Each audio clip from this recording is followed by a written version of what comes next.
नमस्कार, मैं जौहर अली। एक बार फिर आप सभी का बहुत स्वागत है। क्या आपको पता है कि भारत में हर साल 3 लाख करोड़ रुपए शिक्षा पर खर्च हो जाते हैं। फिर भी एसआर 2023 की रिपोर्ट बताती है कि 5वीं क्लास के 50% से ज़्यादा बच्चे सेकंड क्लास की किताब भी नहीं पढ़ सकते। पैसा जाता कहाँ है? और एक और बात सुनिए कि जब चीन के विश्वविद्यालय रिसर्च पब्लिकेशन में हार्वर्ड को पीछे छोड़ रहे हैं, जब जेनजियांग यूनिवर्सिटी दुनिया में पहले नंबर पर एकेडमिक पेपर्स में आ गई है, तब भारत के आधे से ज्यादा बच्चे अपनी मातृभाषा भी नहीं लिख पा रहे हैं, नहीं पढ़ पा रहे। यह कोइंसिडेंस है या फिर एक डिजाइन है?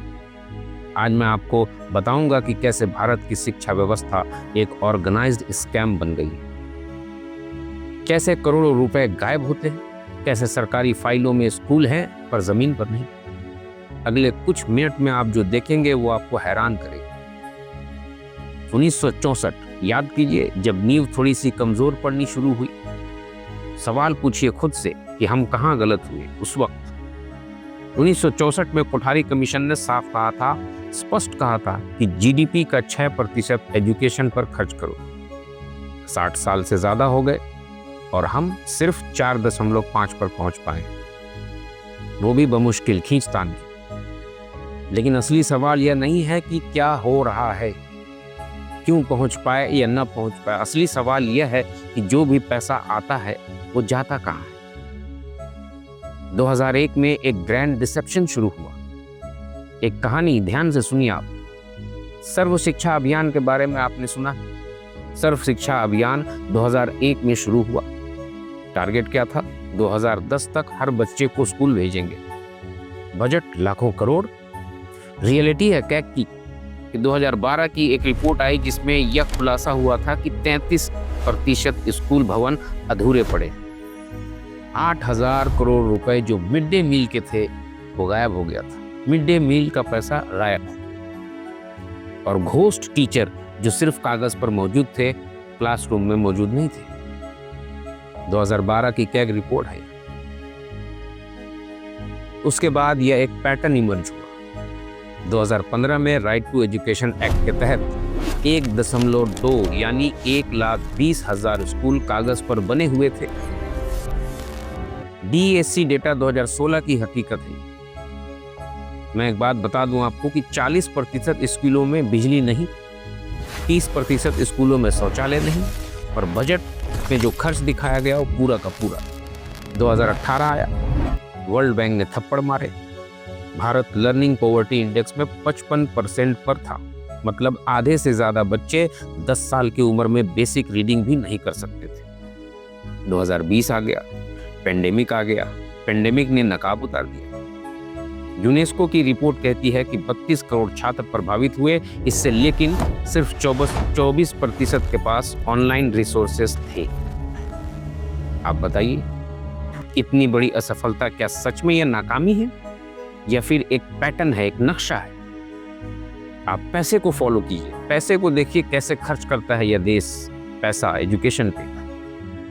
भारत सरकार हर साल शिक्षा बजट का 65% सैलरी दे देती है, बचते हैं 35%। इंफ्रास्ट्रक्चर, किताबें, ट्रेनिंग, सब कुछ इस 35% में। अब चीन क्या करता है? रिसर्च पर इन्वेस्ट करता है चीन, और नतीजा यह है कि 8 आउट ऑफ टॉप 10 यूनिवर्सिटीज में चाइना बाय पब्लिकेशन वॉल्यूम। अब चाइनीज है वो जो 10 में से 8 आगे हैं, और हम भूतिया स्कूल बना रहे हैं, घोस्ट स्कूल बना रहे हैं। पहली केस स्टडी मैं आपको बताता हूँ। इसका नाम द वैनिशिंग स्कूल। आप मान लीजिए 2019 नेशनल हेराल्ड की एक इन्वेस्टिगेशन हुई। उत्तर प्रदेश में एक बड़ी संख्या थी, करीब 4,000 से ज्यादा की, जो प्राथमिक स्कूल सिर्फ कागजों पर थे, पर जमीन पर उतना कुछ नहीं था। ये जिनकी इमारतें जर्जर थी, जहां स्टूडेंट नहीं थे, बजट एलोकेट हो रहा था और पैसा बर्बाद हो रहा था।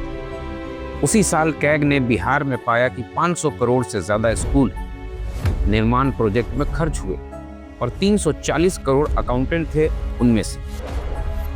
किसी ने जवाबदेही नहीं मांगी। क्यों नहीं मांगी, इसका आज तक पता नहीं चला। दूसरी case study, the text book racket Rajasthan में 2021 में सरकारी किताबों की प्रिंटिंग का एक टेंडर निकला। ऑफिशियल रेट था 45 रुपये प्रति किताब, मार्केट रेट 18 रुपया, प्रॉफिट मार्जिन 150%। कॉन्ट्रैक्ट किसको मिला? उस कंपनी को जिसके डायरेक्टर का नाम एजुकेशन मिनिस्टर के रिश्तेदार से मैच करता था। ये हिंदू ने पब्लिश किया था ये इन्वेस्टिगेशन 2021 में। और ये फिर कोइंसिडेंस, कितनी बार कोइंसिडेंस? इसका आंकड़ा याद रखिए। आंकड़ा मैं आपको बताता हूं। इंसानों की अगर हम बात करें, SSCR 2023 रूरल इंडिया में 14 से 18 साल की एज ग्रुप के 36% युवा बेसिक अर्थमेटिक नहीं कर सकते। और ये वही युवा है जो इंडिया की डेमोग्राफिक डिविडेंड बनने वाले थे। वर्ल्ड इकोनॉमिक फोरम 2024 इंडिया की स्किल गैप 68% है। ग्रेजुएट हैं लेकिन जॉब से खाली है। क्यों? क्योंकि स्किल नहीं। जब चाइना अपने स्टूडेंट को ग्लोबल लीडर बना रहा है, हम अपने बच्चों को फंक्शनल इलिटरेट छोड़ रहे हैं। उसका फायदा कौन उठा रहा है? जब एजुकेशन सिस्टम में फेल होता है तो 3 इंडस्ट्री फलती फूलती है। पहली इंडस्ट्री प्राइवेट कोचिंग माफियाओं। 58,000 करोड़ से ज्यादा का मार्केट था 2024 में प्राइवेट स्कूल की, जहां फीस हर साल 15 से 20% बढ़ जाती है। और तीसरी अनस्किल्ड लेबर एप्लीकेशन की, जब पढ़े लिखे युवा भी मिनिमम वेज पर काम करने के लिए तैयार हो जाते हैं। क्रिस्टल की रिपोर्ट है। सिस्टम टूटा नहीं है, यह परफेक्टली ऐसा लगता है कि डिजाइन किया गया है इसको तोड़ने के लिए। और ब्लूप्रिंट ऑफ फेलियर मैं आपको बताता हूं। अगर आप सारी चीजों को जब जोड़ के देखेंगे तो इसमें आपको एक चीज नजर आएगी। पहली चीज तो ये नजर आती है कि पहले स्टेप की बजट का एक इल्यूजन है। शिक्षा बजट बढ़ता हुआ दिखाई देता है कि भाई बढ़ रहा है, लेकिन इन्फ्लेशन एडजस्ट करें तो रियल टर्म में ये घटता है। 2024 में एजुकेशन बजट नॉर्मली 7% बढ़ा, लेकिन लोगों की परचेसिंग पावर 2% घट गई। मैजिक ट्रिक है ये, जादू चलता है इसमें। दूसरा स्टेप डिसेंट्रलाइजेशन कोर्स। भारत में शिक्षा कनेक्टेड कॉन्ट्रैक्ट लिस्ट में सेंटर और स्टेट दोनों रिस्पॉन्सिबल होते हैं विजन अकाउंटेबिलिटी की, लेकिन अकाउंटेबिलिटी किसी की नहीं होती। स्कीम फेल होते तो सेंटर कहता है स्टेट इम्प्लीकेशन वीक है, और स्टेट कहती है कि सेंट्रल फंड जो है वो इनसफिशिएंट। हर योजना का यही हाल होता है, सबके हाथ साफ हो जाते हैं, हालांकि रंगे होते हैं खून से। तीसरा स्टेप है द कॉन्ट्रैक्ट ब्यूरोक्रेट्स नेक्सस, जो कि हर डिपार्टमेंट घूसखोरी से भरे हुए। सीबीआई का डेटा है 2023 का। शिक्षा विभाग में करप्शन केस 2019 से 2023 में 340% बढ़ गए। अब आप इसका पैटर्न देखिए। टेंडर जारी करिए, प्री डिसाइडेड कॉन्ट्रैक्टर ही जीतता है टेंडर। दूसरा, मटेरियल घटिया आता है। इंस्पेक्शन ऑफिसर रिश्वत ले लेता है। प्रोजेक्ट डिले होता है। फिर एक्सटेंशन मिलता है जब तो एक्स्ट्रा पेमेंट के साथ ही मिलता है। फाइनल बिडिंग अनयूजुअल रहती है। फिर से टेंडर होता है। ये एक एंडलेस साइकिल है जो चलता रहता है, और ये हर विभाग की यही साइकिल है। हर विभाग में यही चल रहा है। अब अगर आप एविडेंस चेन देखें तो 2022 में याद कीजिएगा, राज्यसभा कमेटी ने खुद एडमिट किया मिड डे मील स्कीम पर जो चाइल्ड एलोकेशन थी वो 4.97 रुपया, जबकि एक्चुअल कॉस्ट 12 से 15 रुपया। ये डिफरेंस कौन भरता है? लोकल स्कूल अपने ही रिसोर्सेज से ये डिफरेंस भर रहे हैं। बच्चों के पेट के साथ खिलवाड़ हो रहा है, खेल रहे हैं ये लोग। 2023 का सबसे बड़ा खुलासा इंडिया टुडे के एक इन्वेस्टिगेशन में हुआ।